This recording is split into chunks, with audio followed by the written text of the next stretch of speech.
Hello, dear friends. So with this video, we're going to start our lessons. And we're going to first try to learn the fundamentals of Python, because, as you know, we will be studying with Python for our data science course. Now, in our first lesson, it's basically the concept of variables and data types in Python. So let's get started. So what is a variable? Actually, a variable is just a reserved memory location to store values. Okay? So this means that when we create a variable, we reserve some space in memory. Now, based on the data type of a variable, the interpreter allocates memory and decides what can be stored in the reserved memory. So why do we need a variable? Well, when we're programming, we may sometimes need to store the numbers, names, or other data that we use for just a little while. So at this point, we can do this through variables.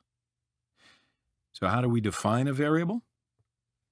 Unlike other programming languages, in Python, we don't need to use a command for declaring a variable. A variable is created the very moment we first assign a value to it. Now, as you can see on the screen, it is a defined variable. The operand to the left of the equals mark is the name of the variable, and the other one is the value stored in the variable. So I want to go through a few examples. Create a variable named a, and give it a value like 10.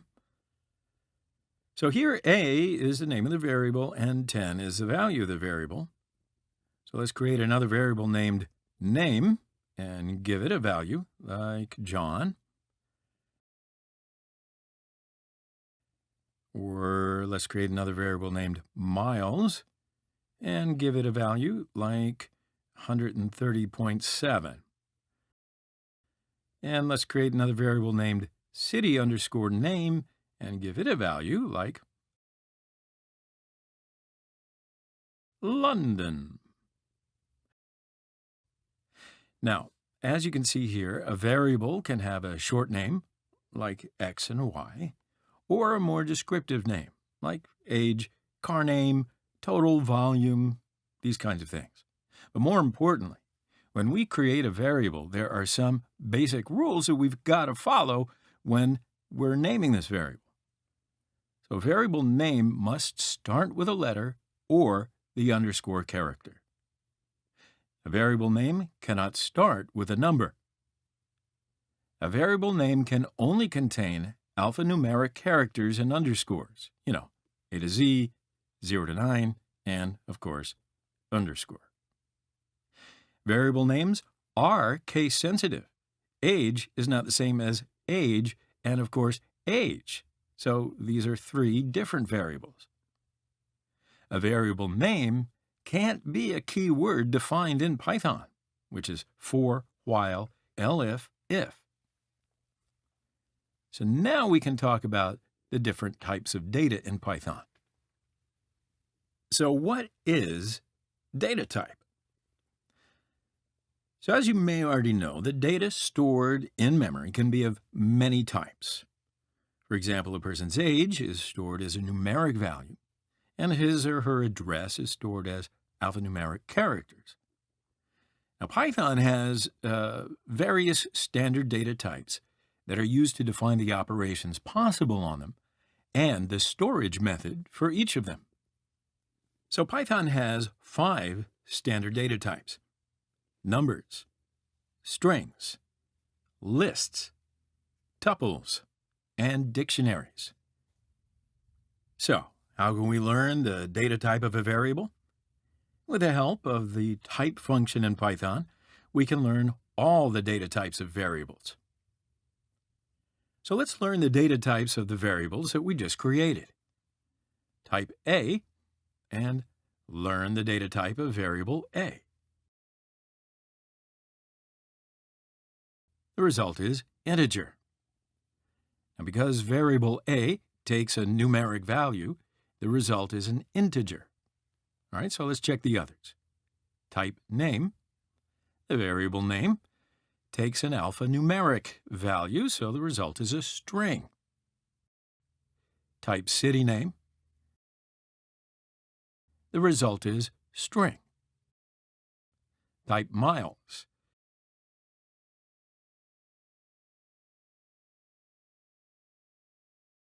The result is float. All right, so let's continue with our lessons. Now, as you can see in these examples, we came across concepts like integer, string, and float. So what the heck are these? For example, what is integer and how does it compare with float? Integer and float are concepts of the number data type in Python. So in Python, we can store numeric values in the numbers data type, right? There are 3 numeric types in Python. Integers that store positive or negative integers without a decimal point. Floats that store positive or negative decimal numbers. And complex numbers that store the values of a plus bj. So here a is the real part of the number and b is the imaginary part, let's say.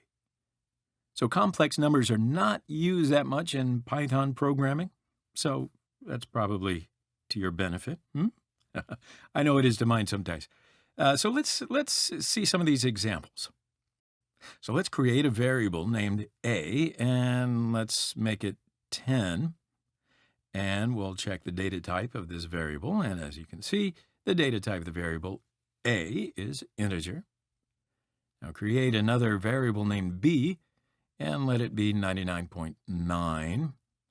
And what you see is the data type of the variable b is float. Now let's create another variable named c, and let it be 45.j, or 45.j. And as you can see, the data type of variable c is complex. All right, so now let's talk about the strings concept. So what is the string? What is a string? Has it got anything to do with string theory? We'll cover that in a different course. What you do have to know here is, in Python, a string is traditionally a sequence of characters, all right? Either as a literal constant or as some kind of variable. So they're the same text that we'll use in real life. Strings are among the most popular types in Python. So how do we define a string in Python? Well, it just so happens that creating strings is as simple as assigning a value to a variable. String literals in Python are surrounded by either single quotation marks or double quotation marks. With a single quotation mark, it's like, and with a double quotation mark, looks like this. Now, the point to note here is, if we start to create the strings with double quotation marks, we have to finish with double quotation marks. So if we start with a double quotation mark and finish with a single quotation mark, we'll get an error like this. So at this point, I really need to mention to you about the print and input functions in Python. So print and input functions are built-in functions in Python. Built-in functions mean it's just a function that's defined by Python, and we can use it when we call. We're going to examine it in the functions lesson a little bit later on. But for now, the print function displays its argument as a line of text. So let's see it. Print, welcome to Python.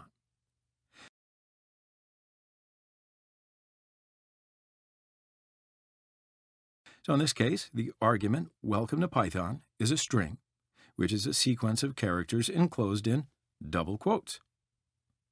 The input function is also a built-in function, so it'll request and then obtain some user input. So let's have a look. So we define a variable name, named name. Name equals input. What's your name?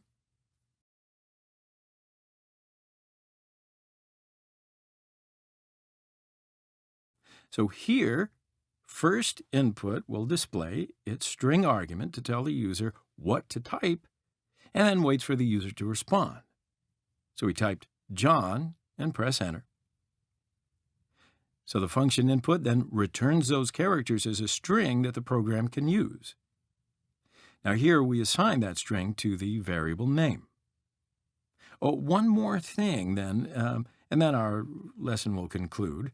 The data type conversion. Yes, we got to know about what is data type conversion. Now, as you may know, in most programming languages, the conversion of data types to each other is, well, it's very important. Sometimes we may need to perform some conversions between the built-in types. So to convert between types, it's very simple. We just use the type name as a function. Now, there are several built-in functions to perform conversion from one data type to another, and these functions return a new object representing the converted value. Float, integer, string, they're all converters. Why don't we give it a shot? Create a variable named variable underscore 1, and let's let it be 100. And check the data type. It's integer. Now, if we type like this, float variable underscore 1,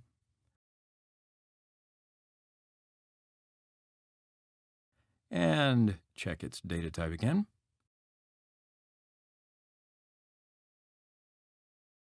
And what's the result? As you can see here, our variable's data type turns integer to float. Also, we can change it to string with str variable 1, and the result is as you see. So our variable's data type has become a string. And that's it.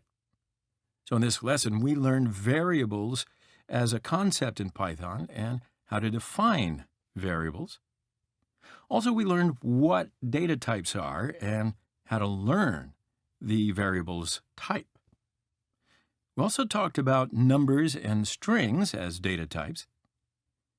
We even learned how to change a variable's data type. So in the next lesson, we're going to learn the concept of the operator in Python. Hope to see you in the next lesson.